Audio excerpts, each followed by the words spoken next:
Mesdames et messieurs, bonjour. Bienvenue sur notre page Handicap Entertainment Studio. Dans votre émission Handi a la parole, l'émission qui donne la chance aux personnes en situation de handicap de s'exprimer en toute liberté. Avec cette émission, vous aurez la chance de découvrir des personnes exceptionnelles, des personnes nées différemment mais des modèles d'inspiration. Aujourd'hui, nous sommes reçus par notre cher ami, Monsieur Sako. Donc, il va se présenter et nous présenter l'activité qu'il exerce. Monsieur Sako, bonjour. Bonjour madame, je m'appelle Yacouba Abakar Sako. Je suis très ravi par la présence de nos amis, nos combattants. Alors, pour la visite ce matin de chez moi. Alors, je suis diplômé en économie et de gestion, spécialisé en économie d'entreprise. Alors, après l'université, je n'ai pas eu la chance, pour le moment d'abord, de travailler dans la fonction publique, mais j'espère. Alors, pour ne pas quémander ou sortir dans la rue, alors je me suis fixé un objectif bien déterminé d'entreprendre comme les braves, comme les hommes arrêtés. Alors au départ, j'ai commencé la mécanique. Parce que le moment que j'étudiais, j'ai appris la mécanique et l'étude ensemble. Après l'école, je partais au garage. Alors je me suis dit qu'au lieu de rester comme ça, comme c'est dans la capitale, je vais me donner un objectif bien déterminé pour que nos frères handicapés doivent prendre aussi l'exemple sur moi. Alors, je me suis efforcé ici à chercher un conteneur. Alors, j'ai monté un projet. Mais l'idée du projet était la vente des pièces détachées et la mécanique moto. Alors, du coup, j'ai eu la chance. Le projet a été financé par l'OPINU. J'ai commencé les activités, la mécanique en même temps. Alors je me débrouillais, les gens m'envoyaient la moto. Alors je partais aussi à Madina pour acheter les pièces, envoyer, les stocker aussi dans mon magasin. Petit à petit. Et un jour, l'État est venu me demander de quitter sur la route là où je fais mon travail. Alors j'étais obligé, comme nul n'est au-dessus de la loi, j'étais obligé de chercher un autre emplacement qui pourrait m'aider ici à vivre sans quémander. Vous avez dit que vous êtes aussi diplômé et par manque d'emploi bien sûr, vous vous êtes lancé dans l'entrepreneuriat. Effectivement. Voilà. Dites-moi, est-ce que la famille a été un soutien pour vous durant ce cycle-là? Oui, durant ma carrière professionnelle, la famille a été un soutien primordial pour moi et ils m'ont soutenu sur tous les plans, malgré que sur le plan économique n'était pas fiable, mais ils ont fait leur mieux. Et à quoi consiste ce métier?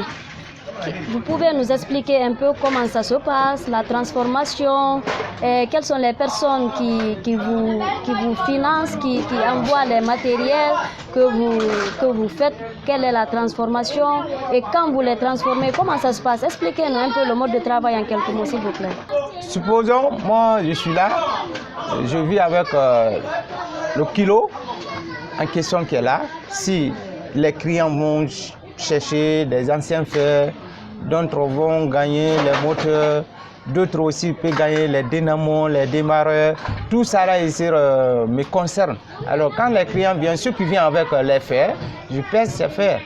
Parce que le kilo du fer, 1 kilo, c'est à 1000 francs.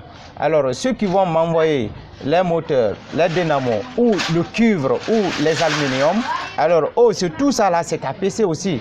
C'est comme ça que vraiment la procédure est. Mais moi, ma façon de travailler, en tant que ma qualité, parce que le travail que je fais, non seulement ce n'est pas pour les personnes handicapées, mais c'est pour les piétons. Parce que vouloir prendre les barres de fer, ou vouloir ici déplacer, ou envoyer ces fers là au magasin, ce n'est pas tout à fait facile.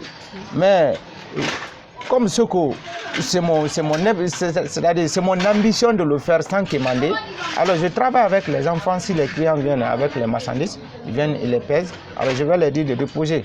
Alors, j'ai aussi des partenaires qui viennent aussi m'aider aussi à les faire rentrer au magasin. J'ai aussi ma femme aussi qui est là à tout temps.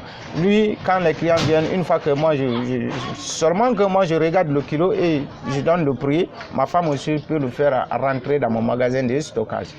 Voici en un mot quelques preuves. Étant un père de famille et étant un entrepreneur, étant aussi une personne diplômée, est-ce que vous envisagez d'épargner pour le futur de vos enfants? Parce que c'est important. Vous n'êtes pas n'importe quel handicapé, Monsieur Sako, il faut le dire. Oui. Vous êtes un handicapé instruit. Donc, est-ce que vous travaillez professionnellement? Est-ce que vous avez un cahier de compte? Vous avez un compte bancaire? Dites-moi, s'il vous plaît. Okay. D'ailleurs, j'ai un plan comptable. C'est ça qu'on appelle un plan comptable. J'ai un plan comptable parce que, en tant que ma profession, je dois calculer et connaître les flux rentrants et les flux sortants de mon entreprise. Alors, une fois que je connais ces flux, ça me permettra ici de connaître quelles sont les épargnes à faire et quelles sont les dépenses aussi à effectuer dans la famille et ce que je dois aussi conserver pour le futur de mes enfants, ça je le sais. Donc, Monsieur Sako, vous dites que vous travaillez aussi avec des enfants et quelques partenaires. Oui. Et vous les payez aussi?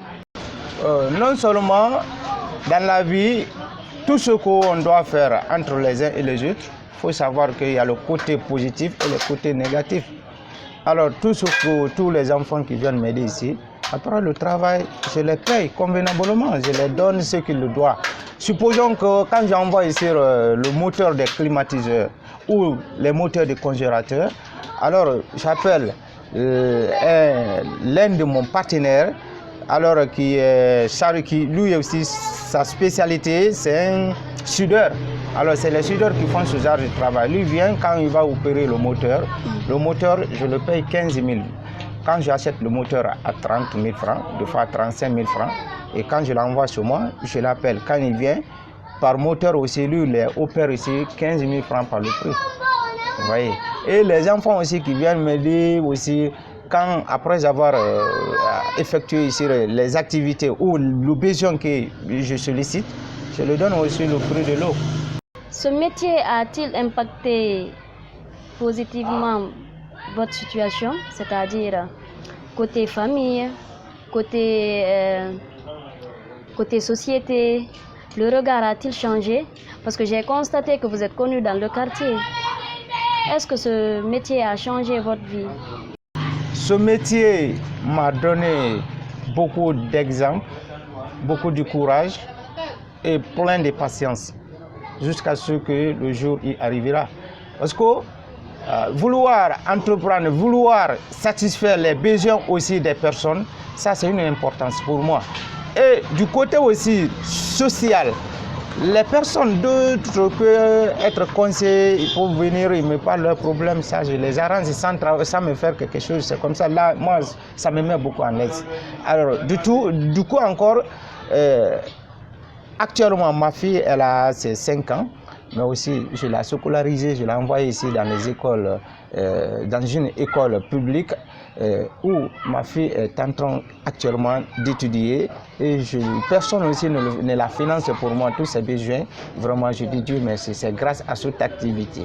Alors, par rapport aussi à moi et ma femme, là, nos besoins aussi sont satisfaits sans qu'on ne commande à personne et sans que aussi on empêche les uns et les autres. Parce que dans la vie, là, tout ce que tu fais, il faut savoir que vraiment tu peux empêcher ou aussi tu peux mettre aussi mal à l'aise à certaines personnes.